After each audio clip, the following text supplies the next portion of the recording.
What's up guys, it's Aaronitmar, and today I wanted to talk about a trend that I've noticed about Super Smash Bros. Ultimate, and that is that the Smash Ballot seems to be deciding pretty much every new character that's being added to the roster.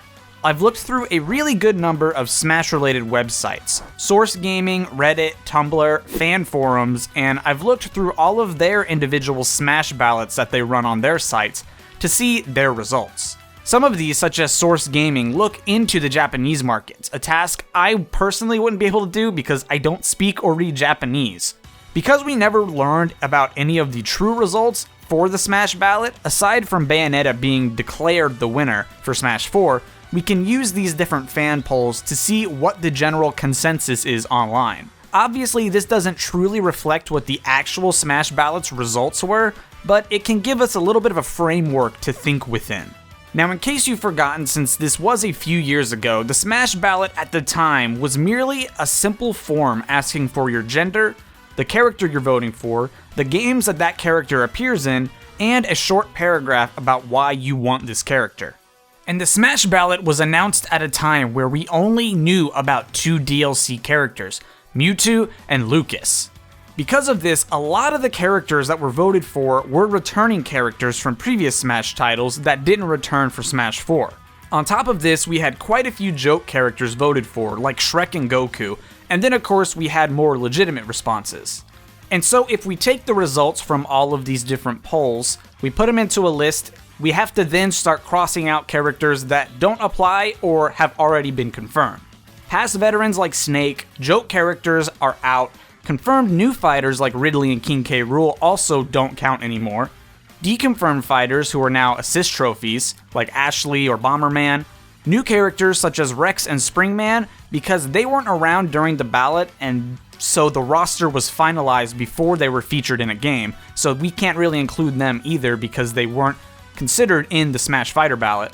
And then just less popular characters. We still have a decent pool of fighters to choose from. And so we are left with these characters. Now, I may be omitting some, I may be underestimating how popular certain characters are, but I think for the sake of this video and for the sake of the discussion, this set of characters is a pretty decent pool to choose from. Now, I don't think that all of these will get in. In fact, there are quite a few on this list that I think won't get in. But I'm just going to talk about in this video who I think will be coming to Super Smash Bros. Ultimate, and I'm going to give a few reasons why for each character. This is going to be now based on my opinion, and so, of course, I would love to know what you guys think. Maybe you want a character that I don't want, or maybe I want a character you don't want. I'd love to know down in the comments what you guys think about these characters and who could be coming to Smash. And lastly, before I start, I've made videos on both Skull Kid and Geno's chances in Smash, so I'm not really going to expand on them in this video, but I will say that I think they both are coming to Super Smash Bros. Ultimate. Now then, let's get started. First is Waddle Dee. Now, Waddle Dee is a very highly requested pick, and it seems like every Kirby fan feels like we're overdue for another Kirby rep. Now, I'm not really the biggest Kirby fan. I don't really have an attachment to the series like other people do, but I can see where they are coming from. It's not that I hate the series, I just don't have a soft spot for it. I haven't played it as much as other series, and I haven't played it nearly as much as other fans of the series, so I don't really have an attachment, so that's why Waddle Dee really isn't a personal choice for me, but I do think that we're overdue for a Kirby character. Kirby was the only rep for Smash 64 and Melee, and then Brawl came out and we got DDD and Meta Knight, but then after that, Smash 4 came and we still had no other Kirby rep. So it seems like the Kirby series has been pretty shafted over the years in terms of Smash, so I do think that Waddle Dee stands a very, very good chance of coming to Smash. There's some pretty powerful evidence for Isaac as well. Not only is he a previous assist trophy that's yet to be confirmed as a returning assist, but a photo that Sakurai tweeted looks very, very suspicious to a moment from Golden Sun. It's simply recreated with Smash characters in Ultimate. Now, I really don't know a ton about Isaac and Golden Sun, but I'm pretty interested to see how he would be implemented. So I don't really know what his moveset would be, what kind of music he would bring, what kind of stage he would have, so I'd love to hear your guys' thoughts on this. You should teach me why Isaac is so great.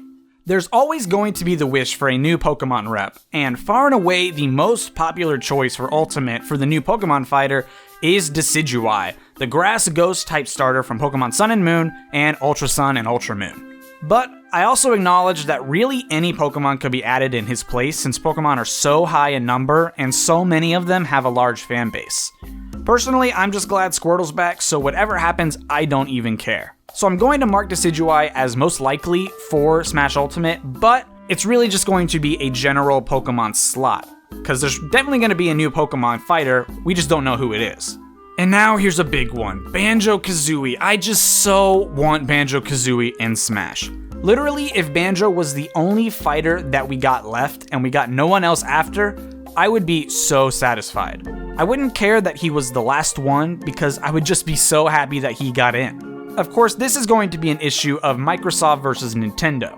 It's common knowledge that Phil Spencer has given his blessing out, but I don't believe he's the last line of defense. I'm sure that there are many meetings that have to happen for this kind of crossover to occur. I'm not saying it can't happen, but people seem to use Phil Spencer's tweet as law and a guarantee that Banjo is in. So I'm going to say that he's got like a 50-50 chance still. I think Sakurai has likely pursued the character, but we still have to see if a deal can be made. One thing that occurred to me is that Microsoft might want a cut of the profits, so maybe we'll see Banjo as a DLC character. That way, it's an additional payment that can be made, and then Nintendo and Microsoft can somehow strike up a deal where Microsoft gets a cut of the profits of Banjo being in the game. That seems kind of like something Microsoft would do. It's just something that occurred to me. Maybe they'll be nice and just include him in the base game anyway. Who knows? I just really hope he's in. Dixie Kong would be a very, very easy Echo Fighter to implement, and as we can see with the recent popularity of Echo Fighters, and the fact that we've already received 4 of them, tells me that Sakurai really isn't afraid to add them. With every new character announcement, we've also gotten at least 1 Echo. In the same direct that Ridley was announced, Daisy was announced. Both Simon and King K. Rool were announced, and in that same direct, we got Dark Samus, Chrom, and Richter. Alongside this, the Donkey Kong series could perfectly parallel the way that the Metroid series received reps in Ultimate. In Smash 64 and Melee, they both only had 1 rep. In Brawl, they got 1 more, and those were the same reps, up until Smash Ultimate. Metroid got a unique character and an Echo. Donkey Kong so far has gotten a unique character. Dixie could easily be an Echo of Diddy, especially with Diddy's new updated jab that doesn't use his tail. And it would double the DK series reps, something that is long overdue, so I'd say that she is getting in. Now originally I was doubtful on Shadow being an Echo Fighter, and this of course is because clones were really similar to their originals in past games. But with the reveal of Dark Samus and Chrom, we can see that the rules for clones, or now Echo Fighters, have really been tweaked. Dark Samus floats while Samus doesn't. Chrom has a completely different character's up B. So Shadow's skating instead of running doesn't really seem out of the ordinary anymore. I can easily see him being a Sonic Echo Fighter, especially since we still have yet to see him return as an assist trophy. So I'd say his odds are very good. And one last character who I hope ends up in Smash Ultimate is Ken Masters from Street Fighter, Ryu's own rival and friend. And I know he wasn't on that original graphic that I showed at the beginning of the video, but now that we see through Simon and Richter that we can have third-party Echo Fighters, I just think that Ken is the perfect fit for an Echo Fighter. I mean, he's basically the father of clone characters. He was the first clone character in any fighting game, so it would be so perfect. It would come full circle for Ken to be the first clone character in a fighting game, and now he's in Smash Ultimate as the new version of a clone character in Smash, an Echo Fighter. It would just be perfect. So this is my final list. Now obviously, like I said, this is my opinion, and I know just by saying Shantae or Impa won't be in that I've angered some of you, but of course that's okay. I'd love to hear your guys' opinion down in the comments below, because the great thing about a Smash prediction is that it's your own. Everyone is just as entitled to their opinion as everyone else. But yeah, that's my list. This is the roster of who I'd love to see in Smash Ultimate, who has yet to be announced. Perhaps in some of the next few directs, we're going to see them announced. Oh, and Waluigi. So I'd love to know your list of characters you think would be coming to Smash. Anyone from the list I showed, any that aren't in that list. Heck, if you want the Tetris block, I'd love to hear. But that, guys, is going to do it for this video. Thank you for watching. If you enjoyed, be sure to hit the like button. If you're new, be sure to subscribe. And I'll see you guys in future Ultimate videos. Peace out, and have an awesome day.